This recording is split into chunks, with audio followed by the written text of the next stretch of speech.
worked with is Mr. Visconti. Yes, well, that's Yes. leading us to the question I was going to put. And I've worked with some very good ones. John Huston is very, very good. I worked with Carol Reed. He's very, very fine. Carol Reed is more concerned with physical imagery. He's got a great sense of style. In 1990, a cruel stroke robbed the legendary Burt Lancaster of his voice and half of his body.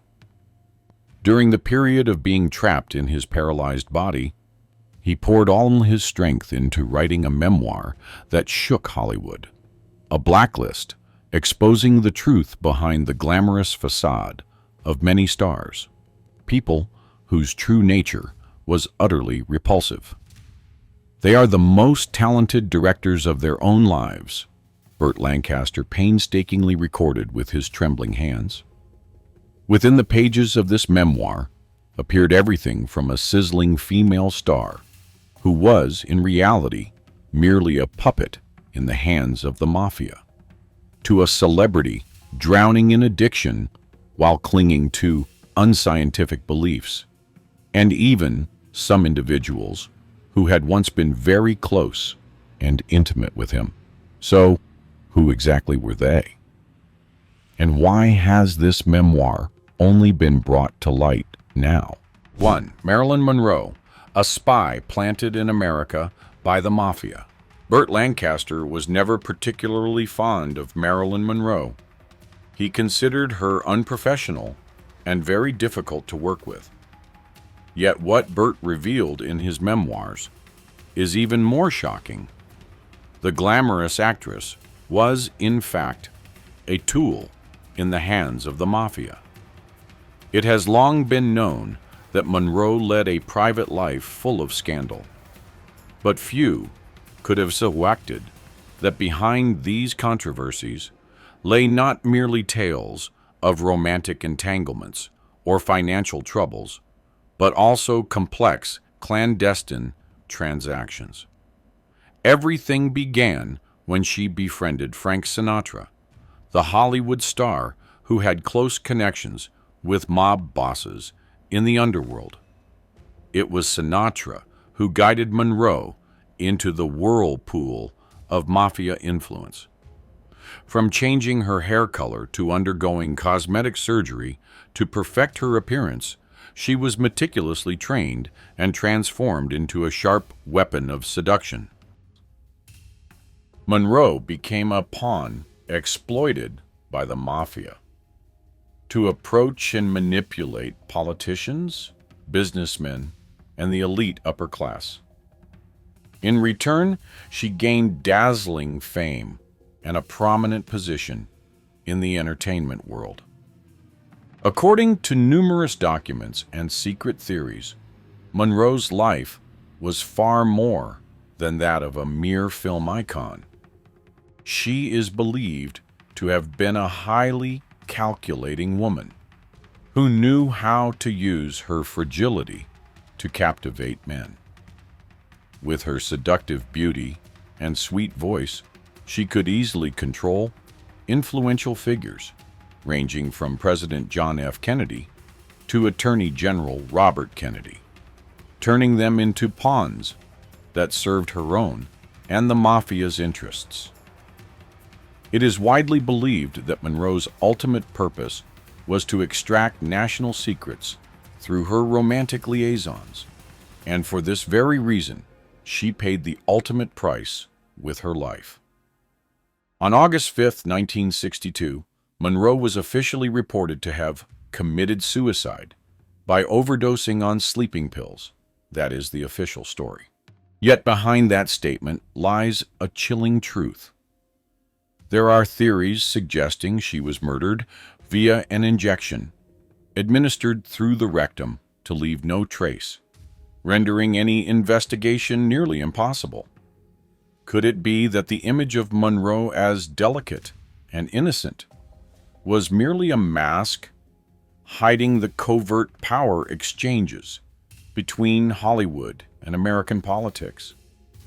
And is there anyone brave enough to lift the veil on that hidden truth?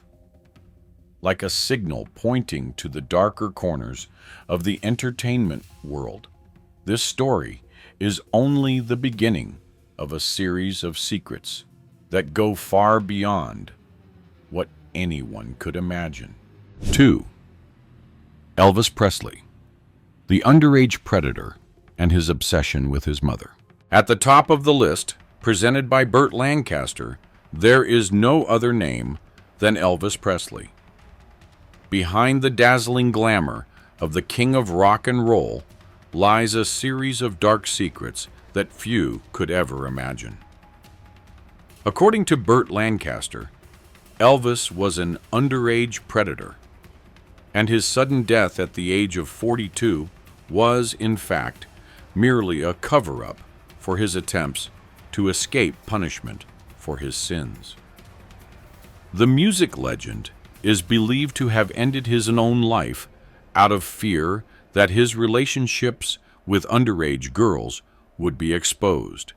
His familiar saying was, "Age 14 will give you 20 years." He meant that if he were discovered having a relationship with a 14-year-old girl, he would face a 20-year prison sentence.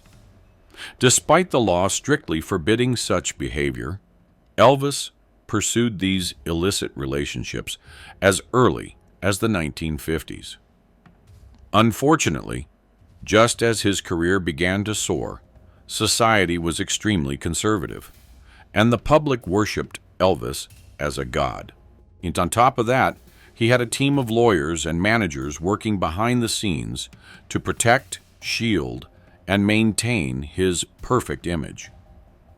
According to Letitia Kirk, the nurse who cared for Elvis during the 1970s, she witnessed countless teenage girls being brought to Graceland to the point where it was impossible to count. The person responsible for connecting these girls to Elvis was DJ George Klein, whose role was to bring him girls to try out. The Memphis Mafia, Elvis's close entourage, often stationed themselves at the gates of Graceland to continuously search for naive and easily manipulated girls. Their purpose? Simply to bring Elvis fresh gifts, helping him alleviate boredom and find a touch of excitement in his monotonous life. Kathy Tatum was one of these victims. She recalled that Elvis never fully had sexual relations with her. Instead, he turned it into a cruel psychological game. He would embrace and caress her as if she were a toy in front of his friends, treating Kathy no differently than a living display object. As she grew older, Elvis coldly discarded her, treating her like an old, worn-out possession. Yet when looking back, Kathy still said, "He was the first man I ever loved. I lived in a fairy tale for 2 years." Moreover, his strange attachment to his mother revealed complex psychological issues in Elvis. He missed his mother so much that he gave his girlfriend, Anita, the nickname Little Mother, showing his obsession with the maternal figure in every romantic relationship. Even his marriage to Priscilla Presley left a stain that could hardly be erased. Elvis began dating Priscilla when she was only 14 years old, while he was 24. Although the couple married in 1967, Priscilla, innocent, sweet, and with a face reminiscent of Elvis's mother, seemed to be an ideal object for him to control and possess rather than someone he truly loved. So, is what the world knows about Elvis Presley merely a veil constructed to conceal his terrible mistakes and psychological tragedies? And if Elvis himself was a victim of the shadow he had created, could it be that somewhere beneath this perfect facade there lurks another figure facing even more terrifying schemes? The next story might force you to reconsider everything you once believed. 3. Steve McQueen, blind faith in unscientific therapies. In the classic film The Great Escape, 1963, Steve McQueen and Burt Lancaster formed a remarkably charismatic on-screen duo. However, off-screen, their relationship was far from harmonious. What made Lancaster shiver every time McQueen's name came up was not only his rebellious, untamed personality, but also the bizarre actions he took with his own body before ultimately dying in agony. According to accounts in his memoirs, Steve McQueen was a heavy painkiller addict. He did not merely use medication as prescribed. He also sought to obtain it illegally from unscrupulous doctors, treating the drugs as an essential part of his daily life. This addictive habit severely deteriorated McQueen's health, eventually leading him to suffer from the devastating illness of lung cancer. Yet, what made Burt Lancaster feel an even deeper chill was McQueen's absolute, almost blind faith in unscientific therapies. Upon discovering that he had cancer, McQueen resolutely refused conventional medical treatments, such as chemotherapy or radiation. Instead, he gambled his fate on a dentist who had no expertise in cancer, William Donald Kelly, to administer what was called a nonspecific metabolic therapy. This method involved a strict diet, enzyme injections, coffee enemas, and even extracts from apricot kernels, which carried dangerous toxic potential. McQueen spent more than $40,000 per month on these treatments, while simultaneously seeking help from spiritually oriented figures.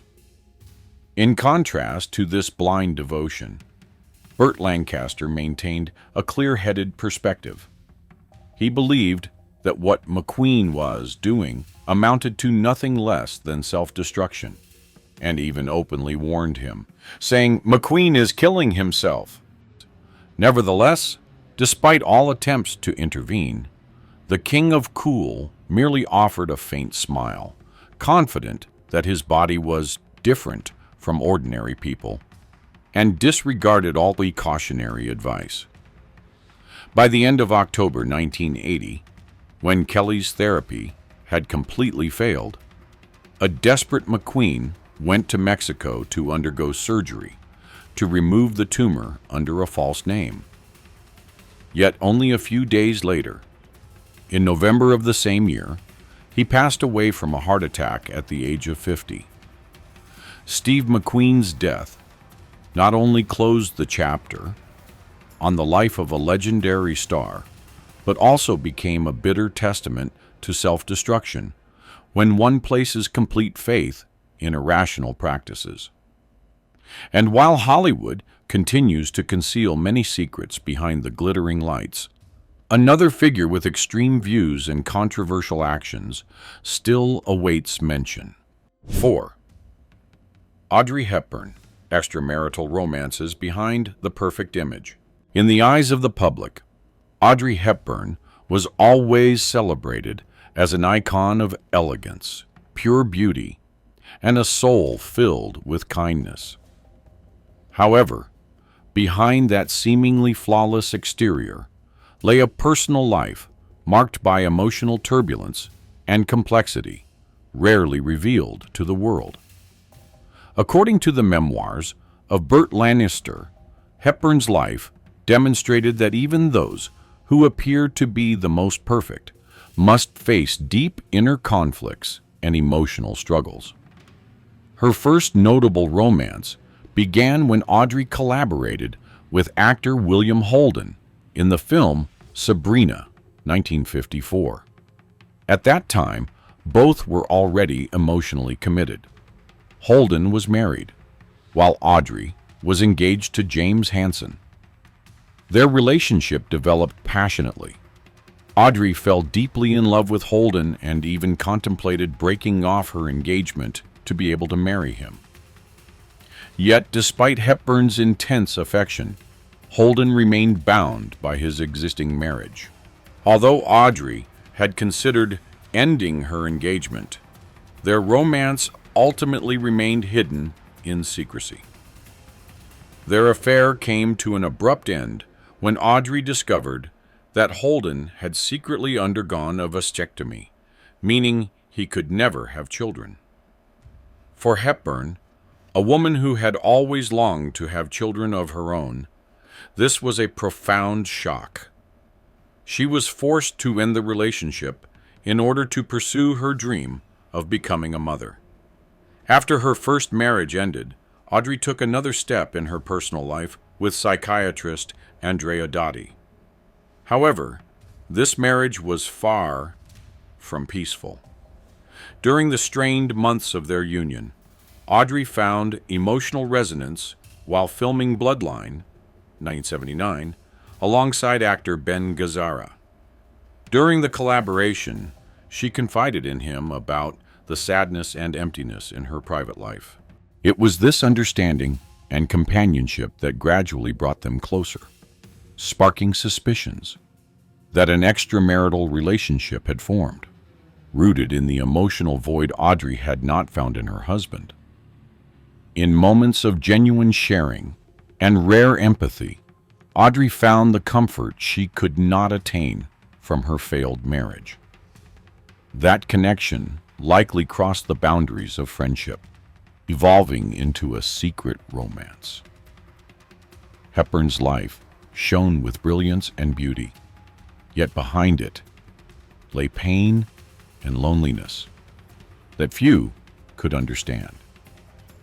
In her journey to navigate the inner conflicts of love, she made choices that were sometimes misguided, and her faith in the inexplicable ultimately led Audrey to unforeseen consequences.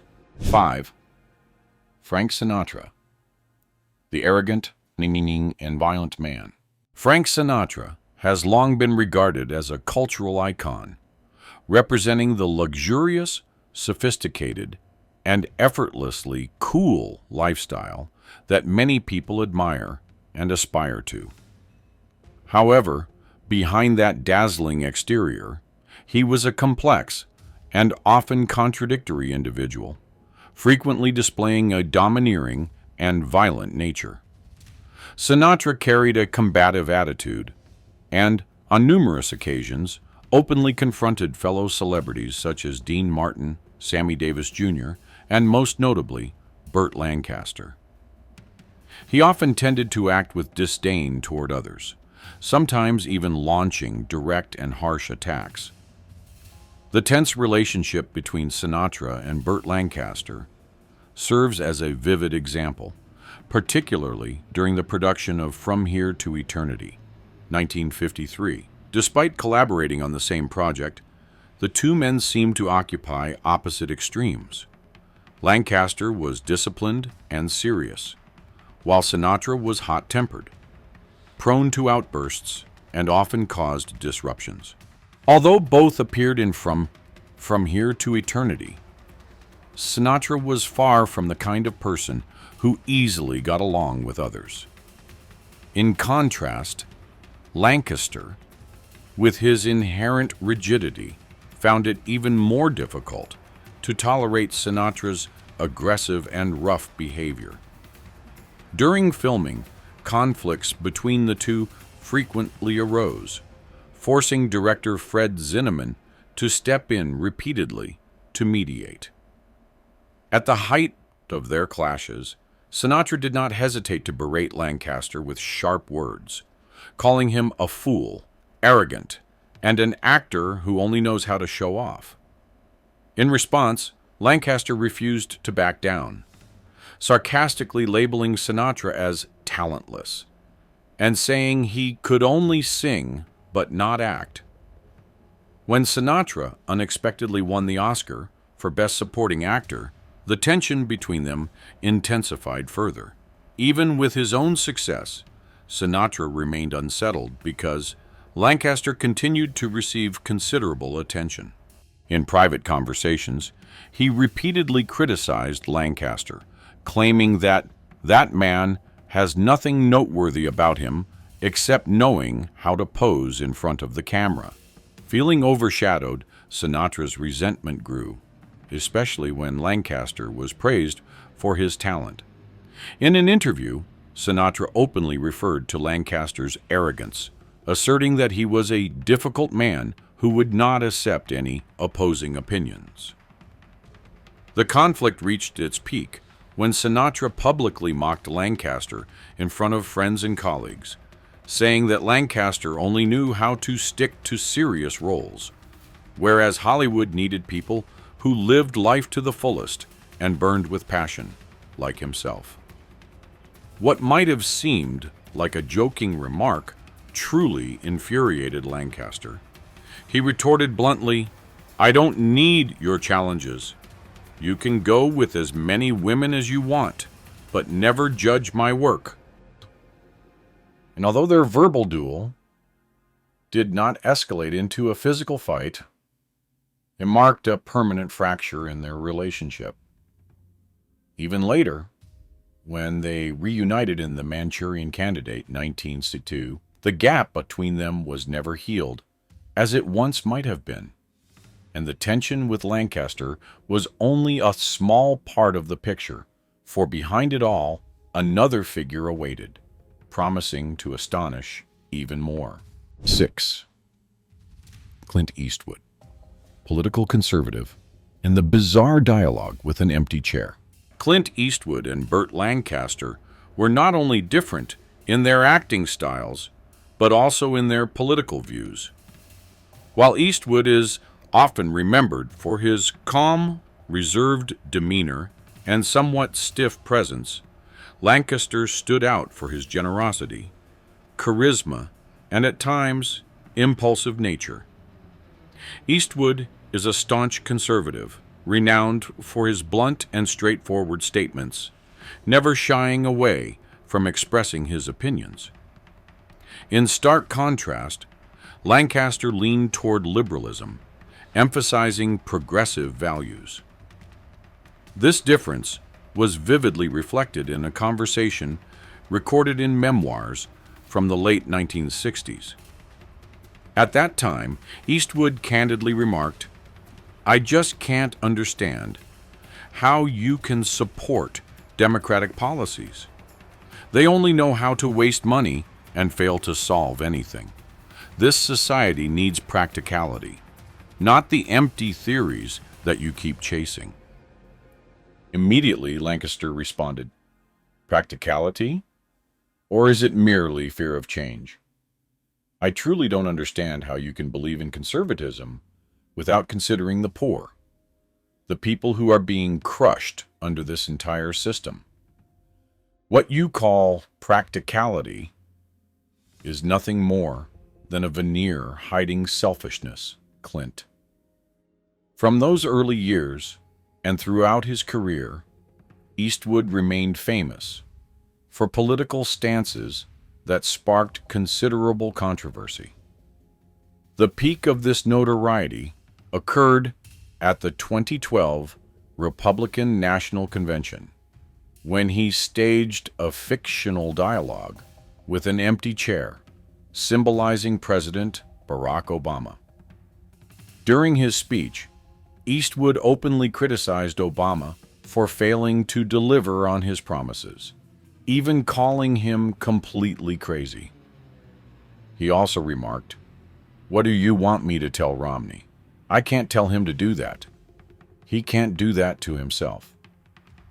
The bizarre scene drew laughter from the audience, but simultaneously ignited a wave of strong criticism. With his conservative stance, Eastwood repeatedly attacked the Democratic Party and its policies. He had described certain policies as destructive and weakening the foundation of the country. Moreover, he opposed the legalization of same-sex marriage, leaving many in the LGBT community disappointed. Eastwood also openly stated that he does not believe in modern politics, viewing it as nothing more than a game driven by personal interests. In addition, he drew attention with comments about the younger generation, claiming that some of them had become weak and had lost their independence due to over-reliance on technology and misguided social ideas. Thanks to this series of strong and candid views, Clint Eastwood has always been a focal point of discussion in Hollywood. Nevertheless, in the world of cinema, there remains another name equally renowned, associated with strategies and a harsh personality just as intense as his own. 7. Kirk Douglas, the obsession of those who worked with him. For more than 70 years tied to the heart of the film industry in Hollywood, Kirk Douglas was always remembered as a dazzling star. However, behind that brilliant glamour lurked the image of a man who was domineering, rude, and frequently aggressive, traits that made him a source of dread for many of his colleagues. Within the industry, numerous people did not hesitate to call Douglas a true tyrant. He became notorious for his habit of humiliating and trampling on the dignity of others right in front of the film crew, intruding ruthlessly into private lives, and turning intimidation and bullying into a daily mode of interaction. Douglas's very presence transformed the working environment into an oppressive space, rife with unacceptable abuses of power. Burt Lancaster, who was once considered the perfect counterpart to Kirk Douglas, actually endured decades of psychological torment. This was especially evident during their collaboration on the film Gunfight at the OK. Corral, 1907. Throughout that period, Lancaster was subjected to Douglas's strict and controlling oversight. From his unpredictable temper and authoritarian attitude to actions that demeaned and humiliated his co-star, Douglas even interfered with every aspect of the work process, imposing unreasonable and overly rigid demands that left Lancaster feeling stifled, oppressed, and under immense psychological strain to the point of near unbearable tension. According to some sources, it was Douglas's unstable temperament that caused Lancaster to deteriorate so severely that he had to seek help from a psychologist to cope with prolonged anxiety and stress. Although he always projected a tough exterior, Douglas occasionally revealed unexpected moments of vulnerability. In 1957, during a public appearance, when Burt Lancaster jokingly teased him about wearing elevator shoes, Douglas broke down in tears right in front of the audience. The display stunned many people, yet ironically, it was Lancaster who later became the focal point of public criticism. Kirk Douglas's troubling personality was not his only scandal. In 2018, actress Susan Bernard publicly accused him of having sexually harassed her in 1958 when she was only 18 years old. The revelation caused a public uproar, yet Douglas never made any acknowledgement, nor did he issue any denial or apology. However, as age and health gradually weakened him, the tense relationship between the two legendary actors eventually softened. They reunited on screen for Tough Guys, 1986, their final collaborative work. And when Burt Lancaster passed away in 1994, Douglas expressed deep sorrow, revealing a side of emotional sensitivity and humanity that few had anticipated in him. In stark contrast to Douglas, Burt Lancaster not only built a solid and enduring career, but was also known as a man constantly driven by a sense of justice. After years of witnessing Hollywood's dark underbelly, he decided to take an unprecedented step, creating a blacklist to expose the truth about those hiding behind the facade of fame. For Lancaster, this was not merely an act of personal vengeance, but the ultimate way to peel away the glittering veneer and reveal the darker side of a deeply chaotic industry. Why did Burt Lancaster decide to create this blacklist? Under the dazzling lights of the stage, Burt Lancaster appeared as a cinematic legend, radiating the cold, unyielding aura of a fearless cowboy. Yet behind this tough exterior lay an unexpectedly sensitive soul, a person who was vulnerable and possessed a deep sense of pride, especially when he entered the intricate and calculated world of Hollywood relationships. In the eyes of his friends and colleagues, Lancaster was always remembered as someone utterly loyal, willing to make sacrifices for his work and for those he valued. He was a dependable anchor, a friend who would appear at exactly the right moment whenever someone needed help. However, one should not mistakenly assume that such generosity meant he was easily swayed. Once he made a decision, Lancaster became immovably resolute, and no one could change his mind. This steadfastness brought him countless successes, but at the same time acted as a double-edged sword, embroiling him in many prolonged conflicts, both in his career and personal life. Not everyone could easily step into Burt Lancaster's world. He often wore a cold, even stern demeanor toward those he was not yet close to. But once he opened his heart, he became surprisingly warm and sincere. Yet that heightened sensitivity also made his relationships fragile. A careless word or a glance lacking goodwill could be enough to make Lancaster withdraw entirely, even severing ties without explanation. This unpredictability sometimes left people puzzled, but it also created an irresistible allure, a star who was simultaneously charming and mysterious. In the Hollywood world full of facades and pretenses, Burt Lancaster was renowned for his brutally honest nature. He never hesitated to confront anyone he felt had insulted or betrayed him. It was precisely this uncompromising determination that led him to establish a blacklist, a roster of famous stars whom he openly declared he detested.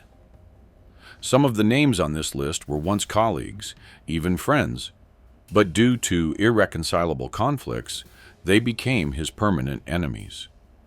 Others simply did not deserve his respect, no matter how high their status. Each name on the list was linked to a bitter story. It could be a broken promise, a fierce dispute on set, or simply Lancaster's contempt for those he considered fake. Burt Lancaster never shied away from being a troublemaker in the entertainment industry. He was willing to confront the entire Hollywood system if necessary, as long as he remained true to his principles. This ruthless honesty earned him both admiration and resentment. But whether people loved or hated him, no one could deny one thing. Burt Lancaster was an unreplicable legend, a star who shone brilliantly, yet harbored dark, conflicted corners that made people both fascinated and wary. But what is it that has caused this memoir to be revealed only at this moment? When Burt Lancaster sat down to write his memoir, no one could have anticipated that it would contain a force so powerful that it would make many people uneasy. For decades, this work was kept under the strictest secrecy, with no one allowed access. Yet now, at a moment when the timing is ripe, the hidden mysteries within its pages are beginning to come to light. First of all, Hollywood is not a sparkling paradise where anyone can freely express themselves. For Burt Lancaster, it was a world rife with conspiracies and silent revenge.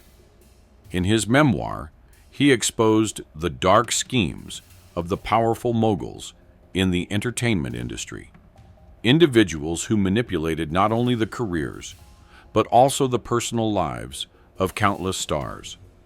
The battles for power, the decisions made behind closed doors, were not always for the benefit of the artists themselves.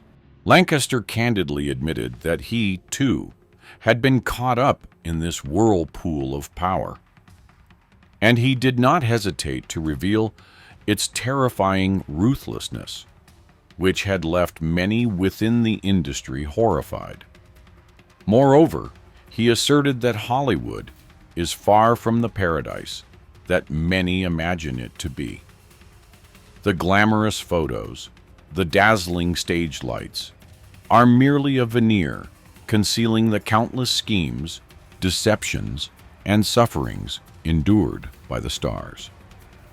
Lancaster once lived in that shadow, and now he wishes for future generations not to undergo the same trials he himself had to endure. However, the most crucial reason that Burt Lancaster's memoir became dangerous is not only because of the revelations about Hollywood that he witnessed, but also due to his personal confessions. Lancaster acknowledged that throughout his career, he too had been a pawn in this game of power. He had remained silent for far too long, and only when death approached did he decide to speak out completely. Now that death is near, I must tell the truth, no matter how dark it may be, Lancaster wrote in the book.